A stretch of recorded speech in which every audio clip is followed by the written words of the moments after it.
Bonjour à tous les amis, j'espère que vous allez bien, que vous êtes en forme. On se retrouve pour la dernière interview qu'on avait pu faire avec la team Hors Jeu à Madrid du côté de l'ECA. Je remercie encore une fois les organisateurs de nous avoir permis d'avoir ces échanges, ces interviews avec des personnalités importantes du ballon rond. Également à Guirec et Neri qui m'accompagnaient ce jour-là. On va clôturer cet arc, comme le disent les gens en stream, avec un joueur de légende, Gaizka Mendieta, qui est passé par Valence, la Lazio, le Barça, mais aussi la Première Ligue. On va lui poser des questions sur sa carrière, mais aussi sur des sujets d'actualité comme Yamal, la situation compliquée de Valence ou encore Mbappé. Restez jusqu'à la fin surtout parce qu'il nous fait son 11 de légende et c'est assez incroyable, vraiment des noms, ça m'a mis des étoiles dans les yeux. L'interview n'est pas très longue, elle fait moins de 15 minutes, mais ça fait toujours plaisir de pouvoir parler avec une personnalité influente du ballon rond. Donc prenez place, j'espère que vous prendrez du plaisir à écouter tout ça. Évidemment, c'est sous-titré en anglais. On y va donc pour Gaizka Mendieta.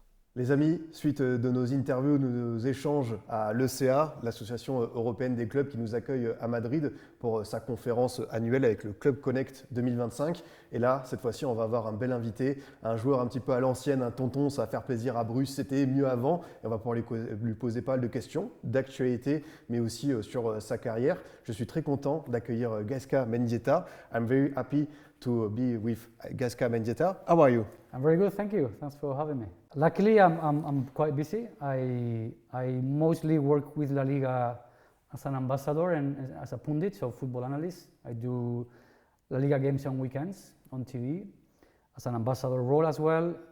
Same with UEFA.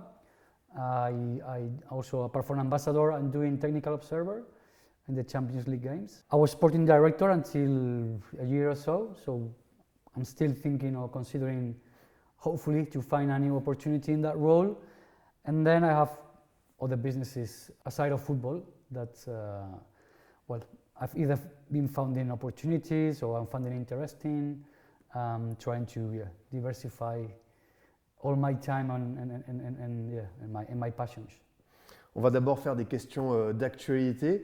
On va commencer par évoquer forcément Lamine Yamal en tant qu'Espagnol. Selon vous, comment vous avez perçu son évolution et jusqu'où peut-il aller? Yeah, I think we all say wow, because nobody was expecting the talent that is showing, that he keeps showing actually, because at some point he was more of a winger. Of course, he grew on confidence, plays inside, can play behind the striker, again as a really wide winger.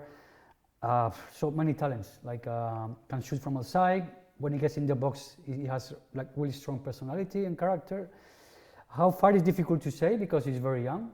Touch wood and everything goes well in his career, no injuries, and continue to be in the way he's doing, and definitely the sky is the limit.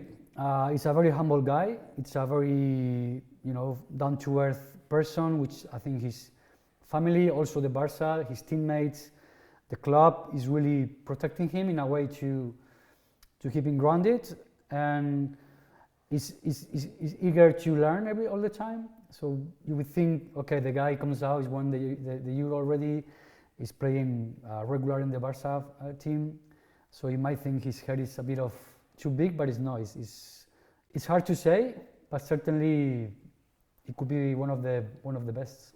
On parle de Lamine Yamal, mais il y a aussi Koubarsi, Asensio, Dinoysen, Pedri, Nico Williams, Gavi. On a l'impression que l'avenir de la sélection espagnole s'annonce radio. He looks very bright and he looks very young, which is true that something's happened in football where before young players were around 20.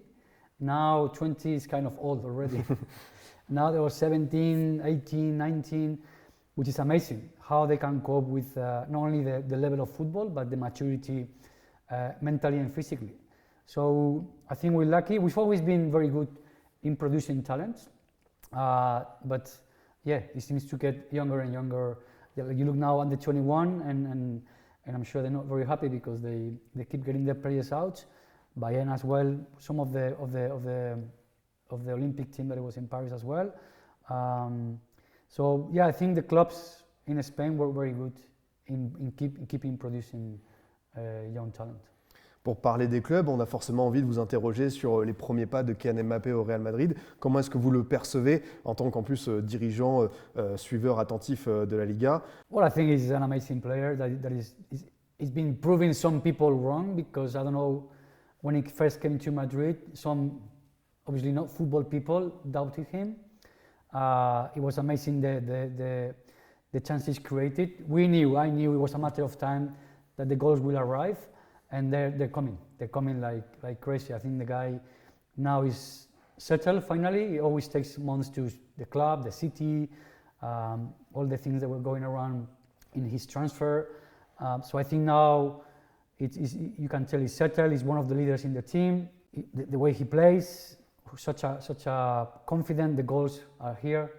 I think it's 19 goals in league already, almost 27 in all competitions. So it's there with the top goal scorers in Europe. So I think for him, the only way is up. He will keep growing as the team will do, and let's see how far he can take his team this season.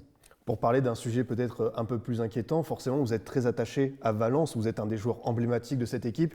Quelle est votre perception un petit peu des difficultés actuelles? Well, obviously not great.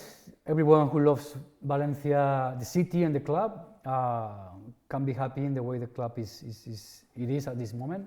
Because a club with such a huge history, winning La Liga trophies, playing Champions League finals, winning European trophies, now seeing they're in the relegation or close to the relegation spots is not nice. Unfortunately, it's the reality, because the way the ownership is managing this club right now, we all would love to see the club managed in a different way, to see fighting titles and not relegation.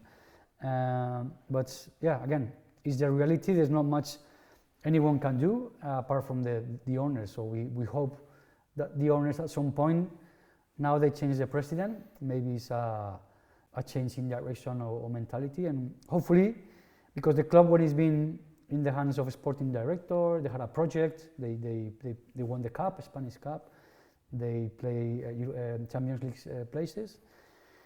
So yeah, hopefully the club will be back soon to where it should be. Maintenant, on va poser quelques questions sur votre carrière. Ça va être un principe assez simple, c'est le match qui vous a le plus marqué, le coéquipier que vous avez préféré, l'adversaire le plus redoutable. Le match qui vous a le plus marqué? I would say, fortunately there's a few, but I would say that when we won the Spanish Cup, 99, I think that changed not only the history of the club. From that moment on, we started winning a lot of things, but I think it was a turning point in the club and also in my career. La défaite qui vous a le plus déçu? Yeah, I think people might have an idea. The Champions League finals, yeah, the still hurt. It's tough. Maybe not so much the first one with Real Madrid, but definitely the second one against Bayern Munich. It was tough to digest. Yeah. Le tournoi le plus marquant auquel vous ayez participé? The Euros, definitely. World Cup. I think when you represent your country in an international level, international competition is what you dream of as a kid. Fortunately, I've done it. So I think any big competition representing your country is huge. Votre club préféré? Well, of course, Valencia is where I spent most of my career. Is where I grew up as a person, as a human, as a player, and I spent the 10 wonderful years. Le coéquipier le plus fort? One is tough because some people would be angry.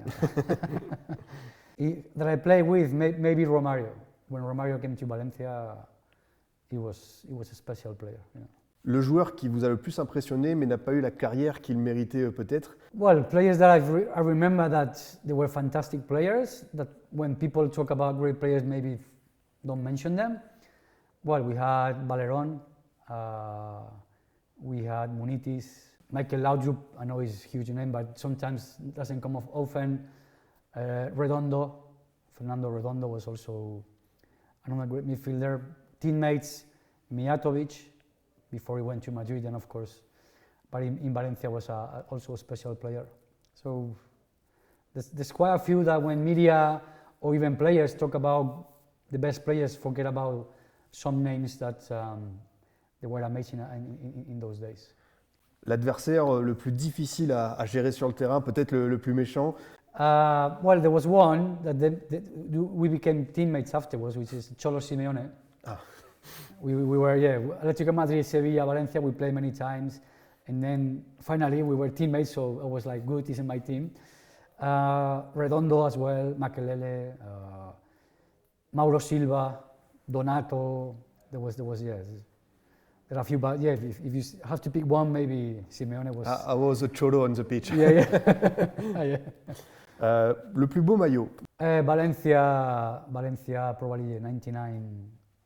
Because I think it's still people remember nowadays, that jersey still on high demand. When I have to make gifts to friends or people, if I give them the shirt, they're like, they're so grateful. So I think it's special. Vous avez joué en Première Ligue, Serie A et Liga. Quel est le championnat qui pour vous paraissait à votre époque un petit peu le plus redoutable? I would say La Liga, Spanish La Liga, would be a combination of both, like Italian football and Premier League.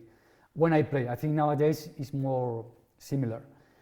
But I think in those days you had the Italian football, very, very tactic, very physical. For midfielders, not very good. The ball was always up and down.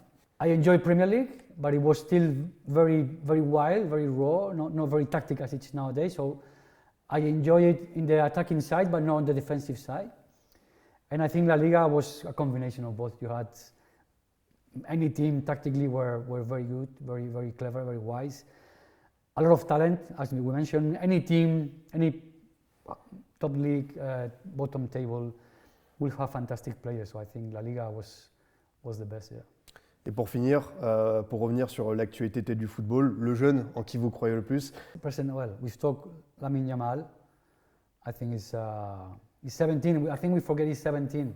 Where were you when you're 17? I was at school. At school too. At school, I was still. I think I signed my first professional contract, but I say him, could say Kubarsi. There's so many young talents, but I think Lamine, because of his age, already won trophies with Spain and hopefully will win trophies with Barca. It's incredible, yeah. I think we get used to see them every weekend, like, okay, like we got used to see Messi scoring hat-tricks, and now there's no hat-tricks. It's not that easy, yeah. So, yeah, Lamine Yamal. Pour finir, est-ce que vous pourriez faire peut-être le 11, l'équipe type de vos coéquipiers, des joueurs avec lesquels vous avez volé? Okay, I can try. Okay. Goalkeeper, let's go Casillas, could be Victor Valdés, but the length Casillas. Arrière droit, right back. So we do 4-4-2. Yes, if you want. Okay, yeah. So right, I'm gonna go Puyol, which is where he started. At Barca was right back, so Puyol. Then 2 center halves. I will go with Nesta and Fernando Hierro. Then left back, Sergi, maybe play for Barca, Atletico Madrid. Then midfielder, I will leave myself out. I'll be the coach. You're on board. That one is tough now. Guardiola, I think. We'll put Guardiola and Cholo, maybe. So one defensive, one offensive. They can be friends for now, like in the same team. Then, tough that one, Joaquin, Overmars. Go for Joaquin. Left, Riquelme. Riquelme, I think Riquelme. We put Riquelme. Although he played left at Barca, but of course he's not number 10. But there's too many number 10s. Yes. It's gonna be tough now. So 4 up front, 2 up front. Could be Romario. Then it's trouble because I have Luis Enrique, Kluivert, Oriente, Raúl. How many? 11? Can we? No. Let's do Raúl and Romario to make a bit of diplomatic decision. What a team. On a une équipe avec Guardiola, Puyol, Hierro, Riquelme, Raúl, Romario. Waouh. En tout cas, c'était un plaisir, Gaizka Mendieta, de vous avoir dans Hors Jeu. Ça fait toujours plaisir d'avoir une discussion avec un ancien joueur, d'aussi de parler d'actualité, de votre carrière. Donc, merci beaucoup. C'était top de vous avoir. Thank you very much, Gaizka Mendieta. It was a pleasure for us. Merci beaucoup. Merci à vous, les amis. Et puis, on se retrouve à très vite pour d'autres échanges.